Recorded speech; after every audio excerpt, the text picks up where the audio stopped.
하나님의 말씀은 누가복음 24장입니다. 누가복음 24장 우리 36절부터 우리 49절까지 우리 한 목소리로 읽겠습니다. 36절부터 읽겠습니다. 이 말을 할 때에 예수께서 친히 그들 가운데 서서 이르시되 너희에게 평강이 있을지어다 하시니 그들이 놀라고 무서워하여 그 보는 것을 영으로 생각하는지라. 예수께서 이르시되 어찌하여 두려워하며 어찌하여 마음에 의심이 일어나냐. 내 손과 발을 보고 나인 줄 알라. 또 나를 만져보라. 영은 내 살과 뼈가 없으되 너희 보는 바와 같이 나는 있느니라.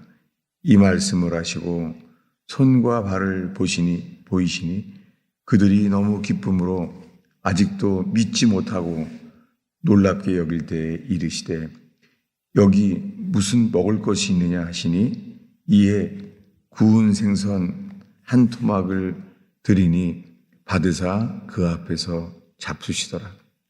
또 이르시되 내가 너희에게 있을 때에 너희에게 말한 바 곧 모세의 율법과 선지자의 글과 시편에 나를 가리켜 기록된 모든 것이 이루어져야 하리라 한 말이 이것이라 하시고 이에 그들의 마음을 열어 성경을 깨닫게 하시고 또 이르시되 이같이 그리스도가 고난을 받고 제3일에 죽은 자 가운데서 일어날 것과 또 그의 이름으로 죄사함을 받게 하는 회개가 예루살렘에서 시작하여 모든 족속에게 전파될 것이 기록되었으니 너희는 이 모든 일의 증인이라. 볼지어다 내가 내 아버지께서 약속하신 것을 너희에게 보내리니 너희는 위로부터 능력으로 입혀질 때까지 내 성에 머물라 하시니라. 아멘. 우리는 이 새벽에 부활했을 때의 이야기를 읽었습니다. 예수님이 십자가에 죽은 것은 모든 사람에게 보게 했습니다. 원수도 조롱하는 자도 더 오히려 그들이 가까이서 십자가에 못 박힌 예수님, 벌거벗김을 당한 채 수치와 고통 속에 돌아가신 주님을 모두 다 보게 하셨습니다. 십자가는 이 세상의 모든 사람에게의 기회입니다. 누구든지 모든 사람에게 보게 하셨습니다. 조롱하는 자, 회개하지 않는 자도 보게 하셨습니다. 그런데 부활은요? 부활은 아무에게나 보여주지 않았습니다. 오늘 읽은 말씀은 부활하신 그날 이야기예요. 부활하신 그날 저녁 이야기예요. 엠마오로 가던 제자가 돌아왔어요. 엠마오로 가는 제자가 돌아와서 말하는 거예요. 부활했다는 거예요. 놀랍게 부활을 본 사람들은 다요 증인이 되었어요. 막달라 마리아가 첫 증인이에요. 그가 돌아가서 말합니다. 부활한 예수를 만났다는 거예요. 주님은 우리들에게 부활의 증인으로 주님이 쓰시기를 원하십니다. 그래서 이 부활의 증인되기 위하여 능력으로 성령이 부어줍니다. 저는 성령이 너무 갈급해요. 말씀은 밤새도록 읽어도 새벽이 돼요. 왜냐하면 저는 말씀을 펴면은 성경이 살아있어요. 성경은 하나님의 감동으로 쓰여졌어요. 한 단어 한 단어가 인간이 계획한 게 아니에요.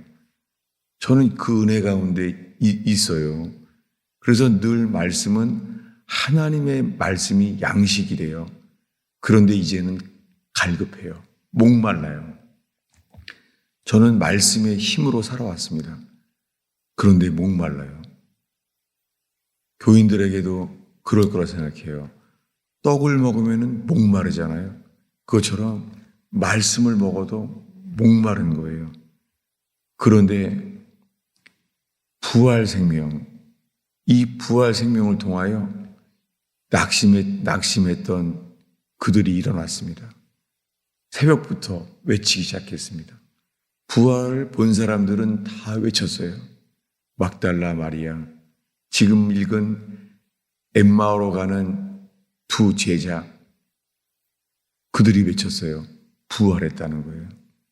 근데 예수님께서 부활하셔서 첫 마디가 이거예요. 36절을 읽겠습니다. 읽습니다. 이 말을 할 때에 예수께서 친히 그들 가운데 서서 이르시되 너희에게 평강이 있을지어다 하시니, 첫 마디가 이거예요. 예수님의 첫 마디가 너희에게 평강이 있을지어다. 예, 이게 유대인들의 인사죠. 샬롬. 예, 한국 사람들은 안녕하십니까? 라고 말해요. 이상하게, 우연하게 같은 뜻이에요. 예, 한국 사람들은 오랜 세월 동안, 아주 오랜 세월 동안 고난의 민족, 예, 많은 전쟁의 풍파를 겪었던 대한민국은 오랫동안 안녕하십니까? 라고 인사를 했어요. 그런데 이스라엘이 어려서부터 그들은 외쳐온 게 샬롬, 이거예요. 똑같아요. 놀랍게 그들은 모르고 부지 중에 부활하신 주님의 축도문이죠. 샬롬. 예수님이 말합니다. 첫 마디가 이거예요. 부활하셔서 평강이 너희에게 있을지어다. 근데 그들은 부활한 주님을 봤는데 믿을 수가 없는 거예요. 예수님은 3년 동안 처음부터 말했어요. 뭐냐면 나는 죽었다가 제3일에 살아날 것이다. 얘기했습니다. 이 3년 사역 시작부터 말했어요. 이렇게 말합니다. 이 성전을 헐라 내가 제3일에 일으키리라. 예수님 재판 중에도 3년 전부터 했던 얘기를 다 기억해요. 예수님은 죽었다가 3일 만에 부활할 것을 말했습니다. 그리고 구약을까지 인용했습니다. 표적을 보일 것이 요나의 표적밖에 없다는 거예요. 요나는 사흘 밤 3일 낮을 물고기 뱃속에 있었던 것처럼 예수님은 3일 만에 부활할 것이다 라고 말했습니다. 머리로는 다 알고 있었습니다. 우리도 그래요. 절망에 빠질 때, 인생이 실패할 때, 길이 없을 때예요. 우리들은요, 부활하셨다는 것은 알아요. 지식으로만. 그런데 주님은 이런 어려움들을 주시는 이유가 우리들에게 이 부활 생명으로 우리를 살게 하십니다. 눈으로 본 사람은 믿지를 못해요. 영으로 생각하는 거예요. 주님은 이 제자들에게 구운 생선을 한 토막을 드렸어요. 그리고 너희가 먹을 것이 있느냐? 예수님이 이 부활하셔서 배고파서 하신 게 아니잖아요. 예수님이 시장하셔서 먹는 게 아니잖아요. 부활했다는 것을 보이고 있습니다. 예수님은 부활하셔서 영이 아니라 몸인 거예요. 그래서 구운 생선 한 토막을 주님은 먹었습니다. 이제 알았어요. 부활한 것을. 그런데 이제 부활하신 것을 직접 보이신 이후에 하신 말씀은요. 44절입니다. 읽겠습니다. 또 이르시되 내가 너희와 함께 있을 때에 너희에게 말한 바 곧 모세의 율법과 선지자의 글과 시편에 나를 가리켜 기록된 모든 것이 이루어져야 하리라 한 말이 이것이라. 놀랍게 부활하셔서요. 평강할지어다 한 다음에요. 부활하셔서 부활을 다들 알게 되자마자 한 것이 구약 성경을 가르치셨어요. 부활하셔서 지금 이제는 정말 부활했구나. 이걸 알게 됐을 때 첫 마디가 너희에게 함께 있을 때 3년 동안 말한 바 모세의 율법과 선지자의 글과 시편에 나를 가리켜 말한 것이 이것이라 하고 부활하셔서 주님은 이 성경을 여셔서 45절에 그들의 마음을 열어 성경을 깨닫게 하시고 주님은 부활하셔서 마음을 열어서 성경을 깨닫게 하셨습니다. 그리고 그리스도는 고난을 받고 제3일에 죽은 자 가운데서 살아날 것과 그리고 이 회개가 죄사함을 얻게 하는 회개가 핵심이 회개예요. 회개가 온 땅에 전파될 것이 기록됐다는 거예요. 그리고 이것을 위해서 이 회개의 복음이 전파되기 위해서 아버지께서 약속하신 것을 너희에게 보내겠다는 거예요. 아버지의 약속하신 것. 저는 최근 이것만 의지합니다. 아버지께서 약속하셨잖아요. 가장 큰 약속이죠. 아브라함도 약속을 붙잡았잖아요. 새 생명, 너에게 아들을 주겠다. 새 생명. 새 생명을 주겠다고 약속했잖아요. 주님 우리들에게 아버지께서 약속하신 것, 그 성령, 이 성령은 우리는 자격이 없습니다. 이 성령은 주님이 선물로 주시는 거라는 거예요. 선물. 이 놀라운 소망이죠. 자격이 없어도 바랄 수 있는 것은요, 그분의 어떠함 때문이에요. 그분의 어떠함. 예, 저는 어렸을 때부터 외갓집은 잘 살았는데요. 외갓집에 가면은 선물을 받아요. 왜냐하면 선물은 외할머님의 어떠하심을 나타냈죠. 그것처럼 선물, 약속의 선물, 이것은 주님의 어떠하심을 나타내요. 시편의 많은 찬양은 주님의 어떠함을 찬양해요. 주님을 만났을 때 모든 찬양은요, 주님의 어떠함이에요. 그분을 보자마자 다 노래해요. 모세조차. 저분은 노하기를 더디하시며 오래 참으시며 인자하시다는 거예요. 모세도 그분을 보자마자 그분의 어떠함을 노래해요. 여호와로다. 그분은 오래 참고 인자하시며 노하기를 더디하시다는 거예요. 시편에 가장 많은 노래가 이거예요. 여호와께 감사하세. 그분은 인자하시다는 거예요.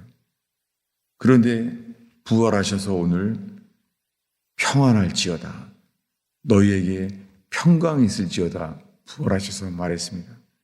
여러분, 우리가 오늘 이 새벽에 예배할 때 우리의 상황이 늘 똑같을지라도 우리의 상황 속에 주님의 나타남, 성령의 나타남과 능력으로 사는 삶이 아닐지라도 우리는 먼저 주님은 부활을 보게 하십니다. 십자가는 모든 사람이 다 보았습니다. 그러나 복음의 시작과 끝까지 따른 사람들에게는 부활을 보여주셨습니다. 여러분, 주님은 이렇게 말합니다. 나를 새벽에 찾는 자는 만나주리라. 이 단어가 히브리어로 새벽에란 단어가 간절이에요. 우리 찾아보겠습니다. 오늘의 마지막 구절입니다. 잠언 8장입니다. 잠언 8장 17절입니다. 이 약속의 말씀으로 이 새벽 기도를 마치려고 합니다. 17절을 찾으시면 한 목소리로 읽겠습니다. 나를 사랑하는 자들이 나의 사랑을 입으며 나를 간절히 찾는 자가 나를 만날 것이니라. 약속이잖아요. 이 잠언 말씀이요. 나를 간절히 찾는 자, 거기에 간절이라는 단어에 작은 글자가 일자로 쓰여 있죠. 왜냐하면 히브리어로요. 간절이라는 단어가 그냥 새벽이에요. 나를 새벽에 찾는 자가 나를 만날 것이니라. 놀랍게 이 잠언 말씀 그대로요. 막달라 마리아를 예수님이 새벽에 만나 주셨어요. 이 잠언 그대로 하신 거예요. 나를 새벽에 찾는 자를 그를 만날 것이니라. 막달라 마리아를 만나 주신 것처럼 우리 모든 사람들에게요. 새벽을 찾는 자를 통하여 주님은 약속대로 우리를 만나 주십니다. 여러분, 이 부활에 대한 말씀으로 인하여 새벽 이슬처럼, 새벽 이슬이라는 말은요, 부활의 첫 열매, 새 생명으로 살게 하신다는 거예요. 오늘 기도할 때 주의 성령께서 마음의 눈을 열어서 마음을 깨닫게 하셔서 성령께서 우리의 마음을 불처럼 새기게 하시며 그 기록된 말씀으로 이끌림을 받게 하시며 성령으로 이끌림을 받는 저와 여러분 되기를 축원합니다. 기도하겠습니다. 예수님, 이 새벽에 주 앞에 나온 영혼들을 주님의 손에 맡겨드립니다. 주의 손으로 안수하시사 성령으로 생각하게 하시며 내 눈에 보이는 내 생각, 내 판단으로 살게 하시며 성령이여 부활의 증인으로서 오 주님이여 성령의 길을 가게 하소서. 엠마오로 가는 두 제자도 돌이키시사 부활의 증인 되게 하신 것처럼 성령이여 저희들의 삶이 부활의 그 길, 휴거의 그 길로 가게 하옵소서. 온 땅에 전쟁과 소문과 자연재해, 재앙의 소식을 보고 있나이다. 주께서 오시는 발걸음을 들으며 오 주님 부활의 소식을 따라서 휴거의 길로 가게 되는 이기는 자들의 교회가 되게 하옵소서. 성령이여 저희의 기도를 이끌어 주시옵소서. 예수님의 이름으로 축원하옵나이다.